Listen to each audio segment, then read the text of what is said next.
একজন মা যখন সন্তান ধারণ করে তখন শুধু যে তার শরীরটাই কাজ করে তেমনটা না, তার শরীর, মন, দোয়া এবং সকল ধরনের আমল কিন্তু সন্তানের উপরে প্রভাব ফেলে।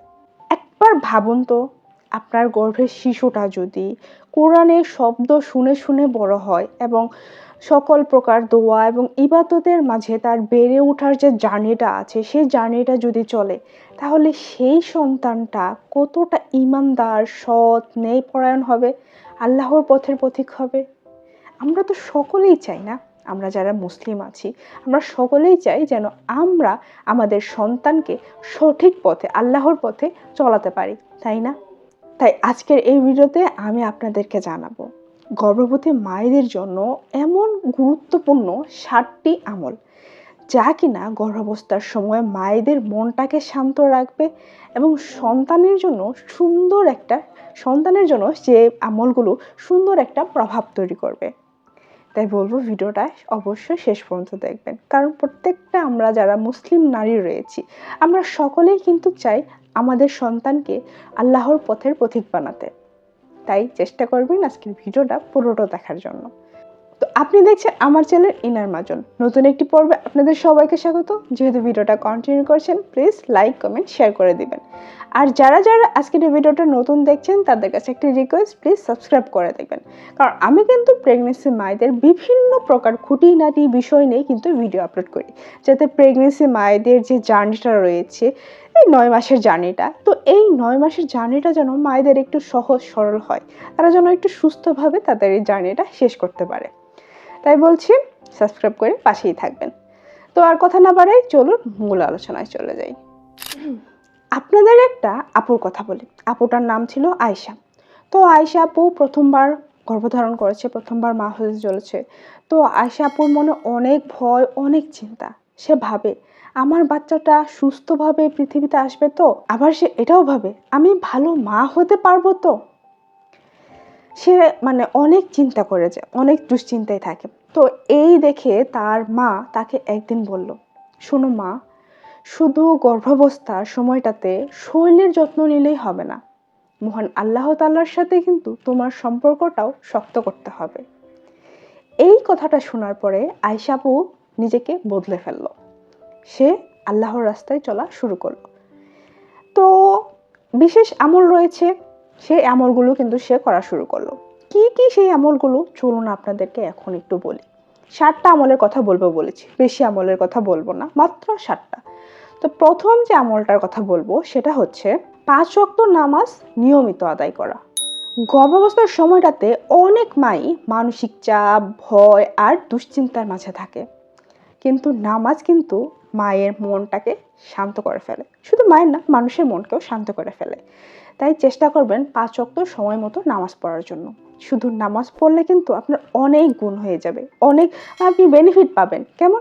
আপনার মনটা শান্ত থাকবে। এছাড়া এর প্রভাবটা কিন্তু আপনার সন্তানের উপরে পড়বে। আর মোস্ট ইম্পর্টেন্টলি আল্লাহর উপর কিন্তু ভরসাও বাড়ে। আর যেহেতু আপনার মনটা শান্ত থাকবে, আর এই যে শান্ত মায়ের প্রভাবটা কিন্তু আপনার সন্তানের উপরও পড়ে। এছাড়া অনেক মায়ে কিন্তু রয়েছে যারা রাতের বেলা প্রেগনেন্সি টাইমটাতে রাত্রে ঘুমাতে পারে না। তো তাদের ক্ষেত্রে একটা কথা বলতে পারি, আপনারা চেষ্টা করবেন রাত্রের বেলা তাহাজ্জুদের নামাজটা পড়ে ফেলার জন্য। তাহলে দেখবেন আপনাদের মনটাও শান্ত থাকবে, রাতের ঘুমটাও সুন্দর হয়ে যাবে। তো 2 নাম্বার পয়েন্টে চলে যাই। 2 নাম্বার যে আমলটার কথা বলবো সেটা হচ্ছে নিয়মিত কোরআন তেলাওয়াত করা এবং শোনা। অনেক ইসলামিক স্কলাররা কিন্তু বলেন যে মায়ের কণ্ঠে কোরআন তেলাওয়াত শুনতে শুনতে শিশুর উপরও কিন্তু সুন্দর একটা প্রভাব পড়ে। তাই চেষ্টা করবেন সব সময় প্রতিদিনই অল্প অল্প করে কোরআন তেলাওয়াত পড়ার জন্য। এতে আপনার মনটা শান্ত হবে, আর এই শান্ত প্রভাবটা কিন্তু আপনার সন্তানের উপরে যেও পড়বে। তাই চেষ্টা করবেন পুরো প্রেগনেন্সি টাইমটাতে অন্তত একবার হলেও আপনার ফুল যে কোরআনটা রয়েছে 30 পারা কোরআনটা একবার হলেও পড়ার জন্য। এটা আপনার জন্য যেমনটা ভালো হবে, আপনার সন্তানের ভবিষ্যতের জন্য কিন্তু অনেকটা ভালো হবে। এছাড়া আপনারা আর একটা কাজ করতে পারেন। সূরা ইয়াসিনটা শুনতে পারেন বা পড়তে পারেন।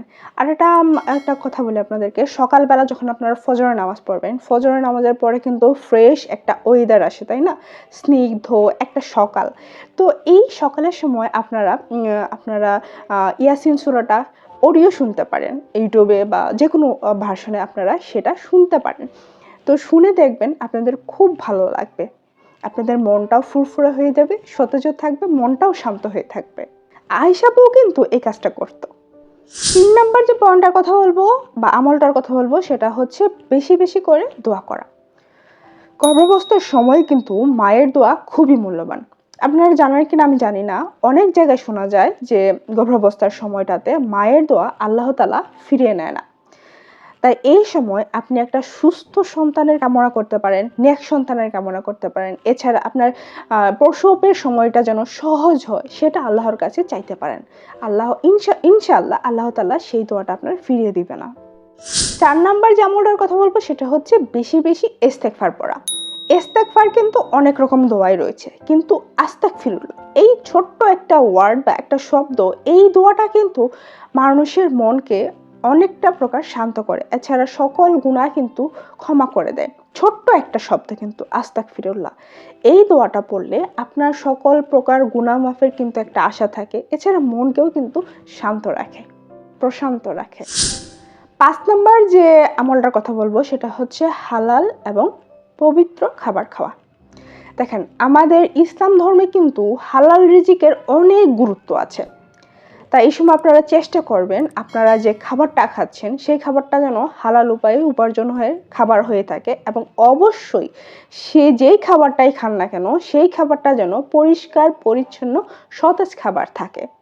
আর গর্ভাবস্থার সময় অবশ্যই চেষ্টা করবেন পুষ্টিকর খাবার খেতে, কারণ এই সব করলে কিন্তু গর্ভাবস্থার সময়টাতে মায়ের যে খাবারের চাহিদা আছে সেই খাবারের প্রভাবটা কিন্তু সন্তানের উপর পড়বে, কারণ সন্তানটা কিন্তু মায়ের খাবারের উপরই ডিপেন্ড করে, তাই না? 6 নাম্বার যে আমলটার কথা বলবো সেটা হচ্ছে ঝগড়া, বিবাদ বা গীবত এসব থেকে নিজেকে দূরে রাখা। দেখেন ভাই, গর্ভাবস্থার সময়টাতে শুধু শরীরের যত্ন নিলে হবে না, মানসিক শান্তিটাও একজন মায়ের খুব বেশি প্রয়োজন। তাই এই সময় আপনি চেষ্টা করবেন আপনার সকল ধরনের রাগ, অভিমান দূরে রাখতে, এমনকি ঝগড়া, বিবাদ এবং গীবত থেকে নিজেকে যতটা সম্ভব নিজেকে দূরে রাখার জন্য। এতে আপনার মানসিকটা শান্ত থাকবে, আপনি মানসিকভাবে ভালো থাকবেন, আর এর প্রভাবটা আপনার সন্তানের উপরেও পড়বে, শান্ত প্রভাবটা। 7 নাম্বার যে আমলটার কথা বলবো সেটা হচ্ছে সব সময় আল্লাহর উপর ভরসা রাখা। দেখেন, গর্ভাবস্থার সময়টাতে মায়েদের যে কোনো কিছুতে ভয় আসতেই পারে, কারণ গর্ভাবস্থার সময়টাতে মায়েদের অনেক কিছু পরিবর্তন হয়, প্রতিদিনই বিভিন্ন প্রকার নতুন নতুন জিনিসের সম্মুখীন হয়ে থাকে মায়েরা। তো শরীরের এই বিভিন্ন ধরনের পরিবর্তনে মায়েরা কিন্তু ভয়ও পেয়ে যায়। তো একটা কথা সবসময় মনে রাখবেন, আপনার যে আল্লাহ তাআলা রয়েছে সে কিন্তু আল্লাহ তাআলাই কিন্তু সর্বপ্রকার রক্ষাকারী। একদিন আয়েশা আপু কিন্তু তার বাচ্চার নড়াচড়াটা যখন প্রথমবারের মতো অনুভব করলো, তখন তার চোখে পানি চলে আসলো। সে তার পেটে হাত বুলিয়ে বুলিয়ে বলতে লাগলো, আল্লাহ তাআলা তুমি আমার সন্তানটাকে নেক বানাও। এই বলে তার চোখে পানি এসে গেল। দেখেন, একজন মা যখন আল্লাহর নাম নিয়ে তার সন্তানকে পৃথিবীতে আনার প্রস্তুতি নেন, তখন সেই মাতৃত্ব কিন্তু আরো বেশি সুন্দর হয়ে ওঠে।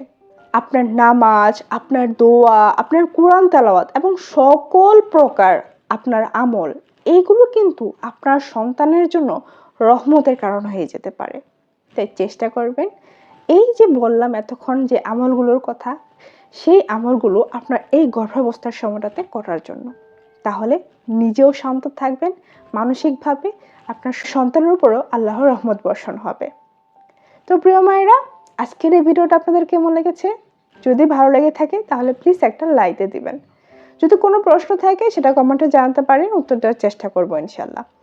আর যারা আজকের ভিডিওটা নতুন দেখছেন প্লিজ সাবস্ক্রাইব করে পাশের বেল আইকনটা বাজিয়ে দিবেন, যাতে পরবর্তী ভিডিও নোটিফিকেশনটা সবার আগে আপনার কাছে পৌঁছায় আর আপনার যাতে এই ভিডিওটা মিস না হয়ে যায়। তো আজ এই পর্যন্তই, ভালো থাকবেন, সুস্থ থাকবেন, দেখা হবে আগামী পর্বে। ততক্ষণ পর্যন্ত আল্লাহ হাফেজ, আসসালামু আলাইকুম।